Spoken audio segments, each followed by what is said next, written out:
시청자 여러분 안녕하십니까? 뉴스24 시작합니다. 윤석열 전 검찰총장이 대선 출마 의지를 밝혔습니다. 이재명 경기도지사가 비대면 방법으로 대선 도전을 공식 선언했습니다. 정부가 코로나 상생 국민지원금을 지급하겠다고 밝혔습니다. 마포구가 아동급식카드 지원 금액을 상향합니다. 충북도가 이달 14일까지 사회적 거리두기 개편안을 시행합니다. 네, 국회 소식입니다. 윤석열 전 검찰총장이 자유민주주의와 법치, 공정과 상식을 기치로 내걸고 대선 출마를 공식 선언했습니다. 윤석열 전 검찰총장이 20대 대통령 선거 공식 출마 의지를 밝혔습니다. 윤 전 총장은 지난 29일 서초구 매헌 윤봉길 의사 기념관에서 기자회견을 열어 자유민주주의와 법치, 시대와 세대를 관통하는 공정의 가치를 기필코 다시 세우겠다고 밝혔는데요. 이는 지난 3월 4일 총장직 사퇴 이후 117일 만입니다. 많은 분들을 만났습니다. 한결같이 나라의 앞날을 먼저 걱정하셨습니다. 도대체 나라가 이래도 되는 거냐고 하셨습니다. 윤석열은 그분들과 함께 하겠습니다. 산업화와 민주화로 지금의 대한민국을 만든 위대한 국민, 그 국민의 상식으로부터 출발하겠습니다. 이제 우리는 이런 부패하고 무능한 세력의 집권 연장과 국민 약탈을 막아야 합니다. 윤 전 총장은 이날 기자회견에서 정권 교체에 동의하는 모든 국민은 힘을 합쳐야 한다고 촉구했으며 국민의힘에 대해선 정치 철학 면에서 생각을 같이 한다며 야권 통합과 관련해서도 국민들에게 혼선을 주고 불안감을 갖게는 하지 않겠다고 역설했습니다. 다만 국민의힘 입당 여부와 시기에 대해서는 향후 원로들의 이야기를 많이 듣겠다면서 즉답을 피했습니다. 또한 이른바 윤석열 X파일은 본 적이 없다며 공직자 검증에는 합당한 근거가 우선이라고 밝혔습니다. 일방적인 마타도를 시중에 막 유포를 한다든가 하면은 이거는 국민들께서 다 판단하실 것으로 생각합니다. 이를 두고 여야에서는 반응이 엇갈리고 있습니다. 이준석 국민의힘 당대표는 개인 SNS에서 윤석열 전 총장의 연설을 듣고 훌륭한 연설이고 누구를 위해 정치를 하는지가 담겨 있고 젊은 세대가 배척하는 애매모호한 화법이 아니라 직설적이고 구체적인 화법이 인상적이다고 밝혔습니다. 정권 교체를 바라는 국민들과 윤석열 전 총장의 뜻이 상당 부분 일치함을 확인하는 것에서 만족감을 느꼈을 것이고요. 한편 더불어민주당은 윤석열 전 검찰총장이 대선 출마를 공식 선언하자 맹공격에 나섰습니다. 송영길 당대표는 윤 전 총장이 문재인 정부를 비판한 것에 대해 정부의 검찰총장을 지낸 사람이 자기 부정을 한 게 아닌가 싶다고 꼬집었습니다. 이어 윤호중 원내대표는 무능한 검사의 넋두리라고 언급했으며 정창래 의원은 10원짜리 한 장 값어치 없는 선언문이었다고 비판했습니다. 공개된 그 사실만으로도 윤석열 전 총장은 대권 꿈을 가져서는 안 될 부적격한 분이에요. 잘 씌워진 포장지도 벗겨지는 건 결국 시간 문제다. 앞으로 대선까지 약 8개월 남은 상황, 여야 유력 주자들이 대선 출마를 선언하며 민심 잡기에 돌입한 가운데 국민의 선택이 어디로 집중될지 주목되고 있습니다. 지난 1일 이재명 경기도지사가 비대면 방법으로 대선 도전을 공식 선언했습니다. 지난 29일 윤석열 전 총장의 대선 출마 선언에 이어 1일 이재명 경기지사도 비대면 영상 공개 방식으로 출마를 선언했습니다. 이 지사는 새로운 대한민국, 이재명은 합니다라는 슬로건을 내세워 유튜브와 페이스북을 통해 출마 선언을 공식화했습니다. 대한민국은 민주공화국이다. 대한민국의 주권은 국민에게 있고 모든 권력은 국민으로부터 나온다. 대한민국 헌법 제1조를 읽으면서 두렵고 엄숙한 마음으로 제20대 대한민국 대통령 선거에 출마를 선언합니다. 이 지사를 포함해 더불어민주당 대선 주자는 9명으로 확정됐습니다. 더불어민주당의 대선 예비후보로는 추미애, 이광재, 이재명, 정세균, 이낙연, 박용진, 양승조, 최문순, 김두관이 나섰습니다. 지난 1일 경선 레이스가 본격화한 후 처음 한자리에 모여 공명선거 서약식을 가졌습니다. 송영길 대표와 윤호중 원내대표, 이상민 선거관리위원장의 인사말에 이어 후보자들은 공명선거 실천을 약속하는 서약식을 진행했습니다. 민주당은 9일부터 4일간 예비경선을 거쳐 11일 본경선에 나설 후보자 6명을 최종 결정할 계획입니다. 정부가 2차 추가 경정 예산안을 통해 코로나 상생 국민지원금으로 소득 하위 80%에 1인당 25만 원씩 지급하겠다고 밝혔습니다. 지난해 전국민 재난지원금에 비해 대상도, 금액도 줄었는데요. 자세한 내용 전해드립니다. 코로나 피해 회복을 위한 재난지원금 지급이 결정됐습니다.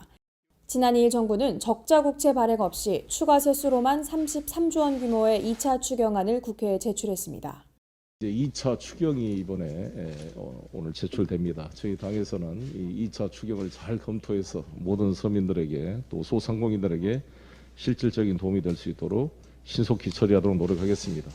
민주당은 이달 안 임시국회에서 통과시킨다는 계획이며 재난지원금의 범위는 소득 하위 80%입니다. 기존 정부가 고수한 하위 70%와 여당의 전국민 지급에서 각각 한 발씩 물러나 소득 하위 80%에 지급하기로 결정됐습니다. 여당은 하위 80% 수준인 연소득 1억 원, 건강보험료 납부액을 기준으로 선정했습니다. 나머지 상위 20%에 대해서는 신용카드를 쓰면 그중 일부를 돌려받는 캐시백 형태로 지원하기로 했습니다. 이와 함께 기초수급자와 차상위 계층 등 소득이 낮은 300만 명에 대해서도 추가 지원할 방침입니다. 해당 기준에 따르면 1인 가구 기준 월소득이 365만 원 이하, 2인 가구 617만 원 이하, 6인 가구는 1,325만 원 이하가 해당되며 한 사람당 25만 원에서 30만 원 정도를 받게 됩니다. 소득 하위 80%의 대상은 4인 가구 기준 연소득이 약 1억 원 이하가 해당되며 한 사람당 25만 원에서 30만 원 정도를 받을 것으로 알려졌습니다. 1차 추경에 이어 사실상 전국민 지원금을 지원한다는 것에 의미가 있다 할 수 있겠습니다.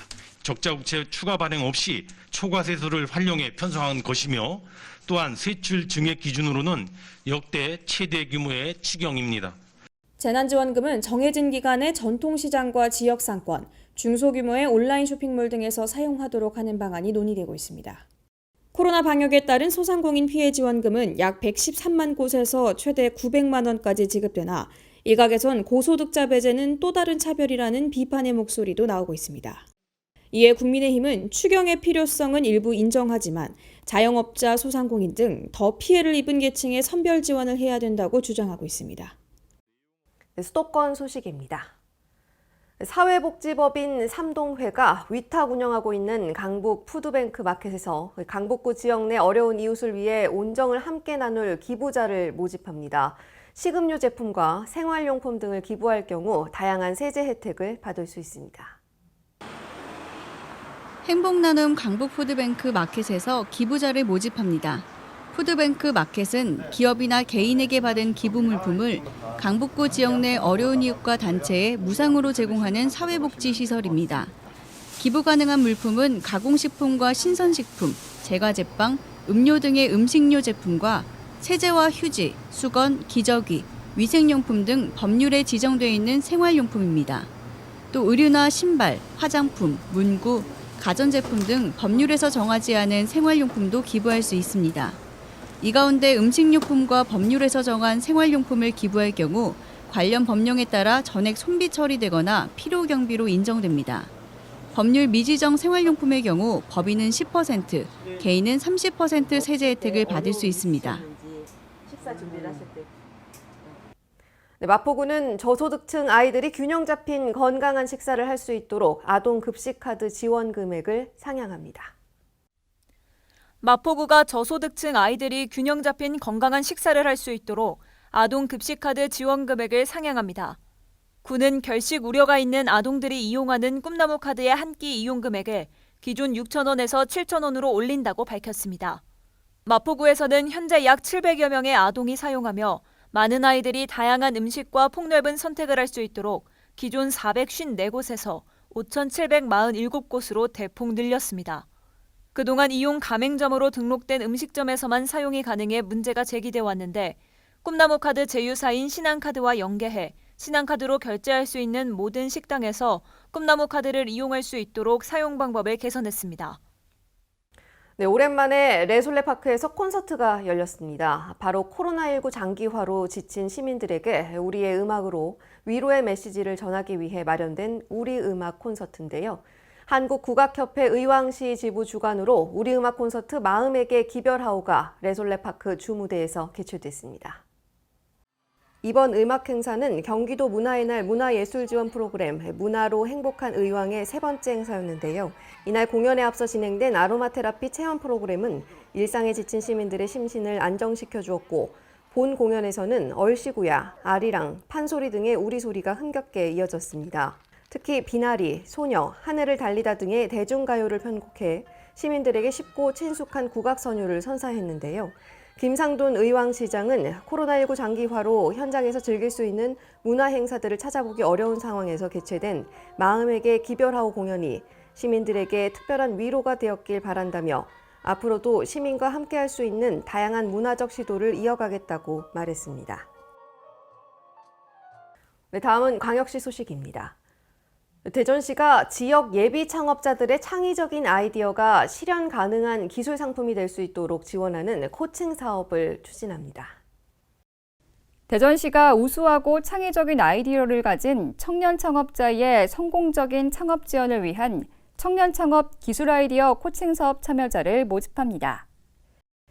청년 창업 기술 아이디어 코칭 사업은 고경력 과학기술인과 만 39세 미만 예비 창업자 또는 초기 창업자가 한 팀이 돼 정기적인 기술 멘토링을 받을 수 있도록 지원하는 프로그램입니다.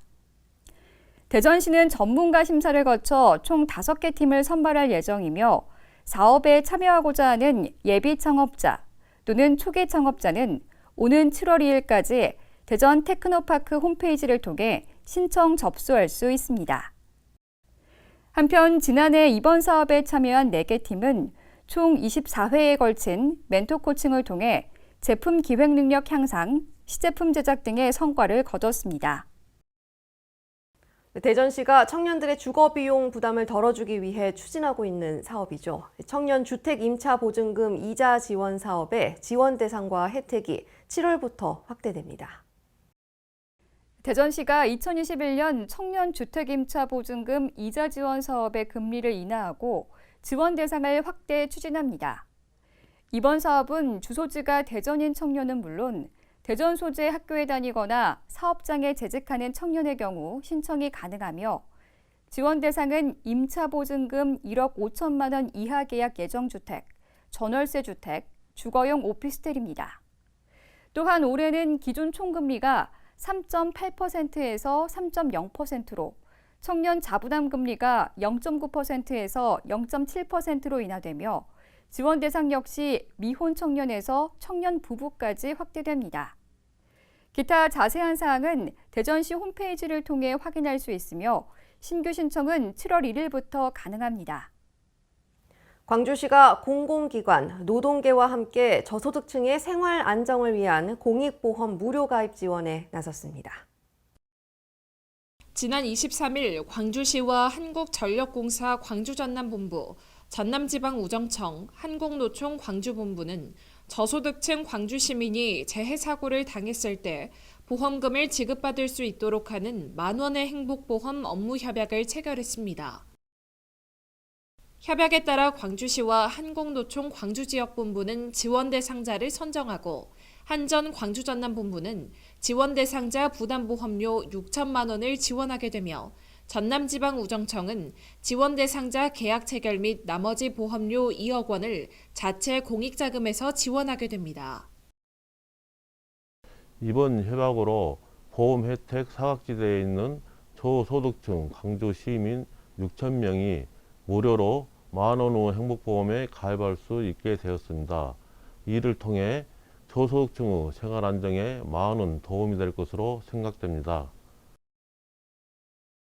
만원의 행복보험은 만 15세부터 65세의 기초생활수급자 및 차상위 계층에게 재해 입원과 수술비 일정액을 보장하는 등의 각종 혜택을 제공합니다. 광주시와 더불어민주당이 21일 2021 예산정책협의회를 갖고 내년도 국비 확보와 지역 현안 해결에 힘을 모으기로 했습니다. 시청 중회의실에서 열린 예산정책협의회는 이용섭 시장을 비롯해 더불어민주당 송영길 대표 등 당 지도부와 지역 국회의원들이 대거 참석한 가운데 진행됐습니다. 협의회에서 광주시는 핵심 현안 사업인 달빛 내륙철도 건설과 광주 군공항 이전 문제가 해결될 수 있도록 적극 노력해 줄 것을 요청했습니다. 현안 사업이 차질 없이 추진될 수 있도록 당 차원에서 관심과 지원을 부탁드립니다. 또 친환경 공기산업 육성, 도시철도 2호선 건설 등 국비 지원 사업에 대한 당의 협조도 건의했으며 이에 더불어민주당은 국비 확보와 현안 사업 추진을 위해 최선을 다할 것을 약속했습니다. 민주주의와 문화의 발전만이 아니라 경제 분야도 첨단 산업 분야를 선도하는 AI 시대의 광주가 될 수 있도록 적극 뒷받침하겠다는 말씀을 드리겠습니다. 네, 강원도 소식입니다. 평창군은 해피 700 사랑 나눔 운동 참여를 선포하고 업무 협약을 체결했습니다. 이번 업무 협약은 평창군 지역사회 보장협의체와 자원봉사센터, 강원사회복지 공동모금회가 공동으로 체결했습니다. 협의체와 자원봉사센터는 캠페인 및 홍보 활동을 하며 모금회는 기부금의 관리 및 기부금 영수증 발급을 담당합니다. 평창군은 접수된 신청서를 모금회로 송부하고 읍면의 추천을 받아 어려운 이웃이 지원을 받을 수 있도록 운영 및 관리를 총괄합니다. 사랑나눔 운동 신청은 가까운 읍면 사무소 복지팀에 비치된 신청서로 본인이 지정한 어려운 이웃에게 실질적으로 도움을 줄 수 있으며 국민 누구나 참여할 수 있습니다. 횡성군 우천 일반산업단지에서 중소벤처기업진흥공단 강원지역본부의 기업 경영 간담회 및 ESG 경영 선언식이 개최됐습니다. 이날 행사는 강원 횡성형 일자리 사업 참여 기업을 대상으로 열렸습니다.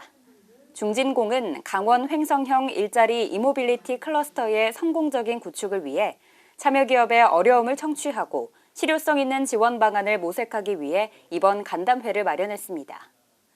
또한 친환경 전기차 생산 보급, 수평적 이익 공유를 통한 지역사회 공헌, 기업 간 수직 구조를 탈피한 상생협력 실현 등 ESG 경영 실현에 앞장서 나가기 위한 선언식도 함께 열렸습니다. 다음은 충청도 소식입니다. 충북도가 이달 14일까지 정부의 방침보다 강화된 사회적 거리두기 개편안을 시행합니다. 2년 넘게 전 세계적으로 이어지고 있는 코로나19. 정부는 일상 회복과 방역의 균형점을 찾기 위해 새로운 사회적 거리 개편안을 7월부터 시작합니다. 지난해 12월부터 이어진 5인 이상 집합금지는 완화되고 직계가족 모임은 인원 제한이 아예 없어집니다. 하지만 충청북도는 종전 기준보다는 완화하지만 정부 기준보다는 다소 강화된 1단계 플러스 알파를 시행합니다. 최근 주간 일평균 확진자 7.3명에 변이 바이러스 확산 등의 이유에서입니다. 특히 전국 최고 수준의 외국인 확진자 비중 등 지역 상황을 감안했습니다. 이에 따라 사적 모임은 9인 이상 금지됩니다. 각종 행사와 집회는 300인 이상 금지되고 스포츠 경기장 관중 비율은 실내 30%, 실외 50%로 제한됩니다. 다중이용시설은 정부의 새 거리두기 개편안 1단계 방역수칙이 적용됩니다.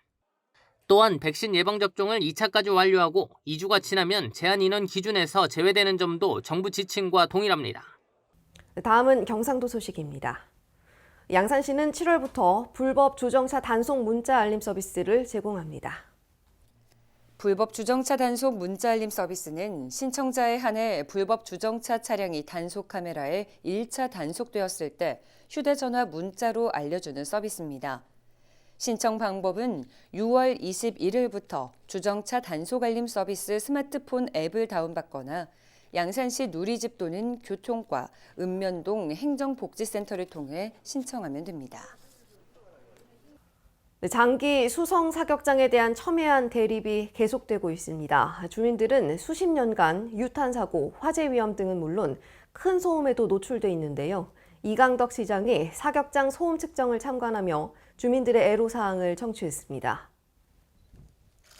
이강덕 포항시장은 21일 장기면 수성리 소음 측정 현장을 방문해 주민들이 겪고 있는 불편 사항을 듣고 소음 측정 현황을 파악했습니다. 또 주민들과 함께 아파치 헬기 사격 훈련에 따른 소음 발생 현장을 찾아 직접 참관했습니다. 국민권익위 중재 절차로 진행하는 이번 소음 측정은 수성리 마을회관, 양포초등학교, 산서리 초롱구비마을 및 세터마을 등 6개 장소에서 7월 9일까지 실시합니다. 포항시를 비롯해 국방부가 의뢰한 전문 소음 측정 업체와 해병대가 각각 주한미군 아파치 헬기 운용 및 전차포, 박격포 등의 사격 훈련에 따른 소음을 측정합니다. 포항시는 소음과 진동으로 피해를 겪고 있는 지역민들을 위해 이번 소음 측정이 정확하고 공정하게 진행되도록 안전을 기합니다. 아울러 주민들의 고통이 하루빨리 해결될 수 있도록 시 차원의 적극적인 노력도 기울일 예정입니다.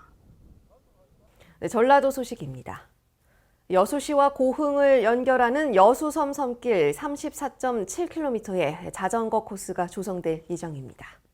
이번 조성 사업은 2021년 자전거 도시 브랜드화 지원 사업 공모에 선정돼 국비 2억 원을 지원받아 2022년 12월까지 완료할 계획입니다. 이번 공모 선정으로 우리시와 고흥 사이 4개의 섬을 연결하는 다리와 화양면 장수리 공정마을에서 화정면 조발, 둔병, 낭도, 적금도를 둘러볼 수 있게 되며 자전거 대여소와 보관대, 휴게시설 등도 설치됩니다. 익산 왕궁 보석 테마 관광지에 있는 화석 전시관이 어린이 놀이 체험 시설로 리모델링되어 시민들을 맞이할 준비를 마쳤는데요. 양호정 기자가 보도합니다. 전북 익산 왕궁 보석 테마 관광지에 있는 화석 전시관이 아이들을 위한 리모델링을 마치고 어린이 놀이체험 시설로 시민들을 맞이합니다. 총 14억 3천만 원의 사업비가 투입된 이 시설은 지난해 하반기부터 공사가 진행됐으며 체험시설 설치는 지난 4월 말 완비된 상태입니다.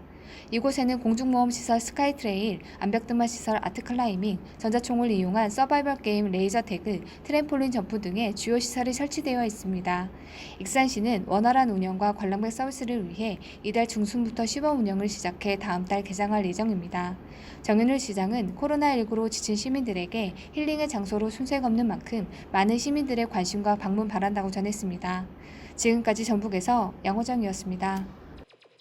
전북 완주군의 주요 관광지가 많은 사람들의 관심을 받고 있는데요. 자세한 내용 양호정 기자가 취재했습니다. 전북 완주군이 서울국제관광박람회에서 가진 관광 설명회 효과를 톡톡히 누리고 있습니다. 군의 주요 관광지를 보면 올해 웰리스 관광지로 선정된 전통방식 이색 한방체험과 편백숲, 만경강, 경천 화암사 등 자연 속에서 여유를 담은 치유여행이 최신 여행 트렌드에 부합된다는 평을 받고 있습니다. 이 밖에도 문화예술 콘텐츠를 입힌 아원고택, 소양고택 중심의 오성 한옥마을과 삼례문화예술촌 등 문화여행 상품도 관심 대상에 올랐습니다. 완주군 관계자는 최근 가장 선호하는 안전한 힐링 감상 여행지로 완주군이 최적이라고 자신한다며 코로나19 장기화로 지쳐있는 몸과 마음의 힐링 장소로 완주 여행을 계획해보시기 바란다고 말했습니다. 지금까지 전북에서 양호정이었습니다.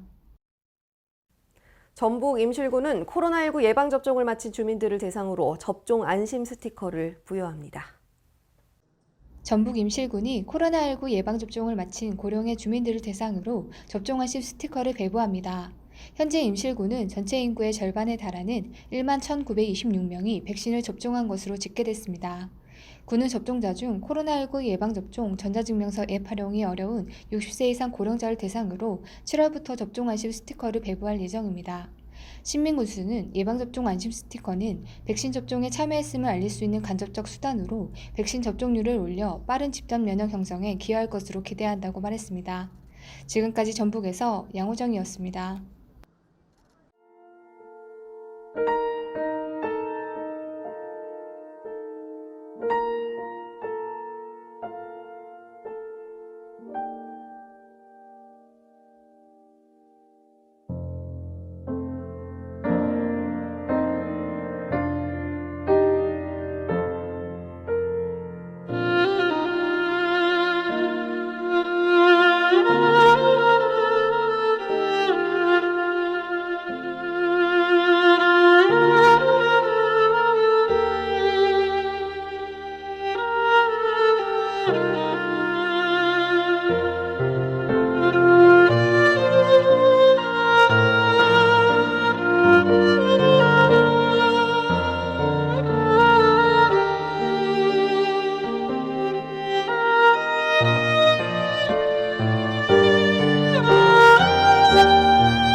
본격적인 장마철이 시작됐습니다. 이번 장마는 초반부터 많은 양의 비를 쏟아붓고 있는데요.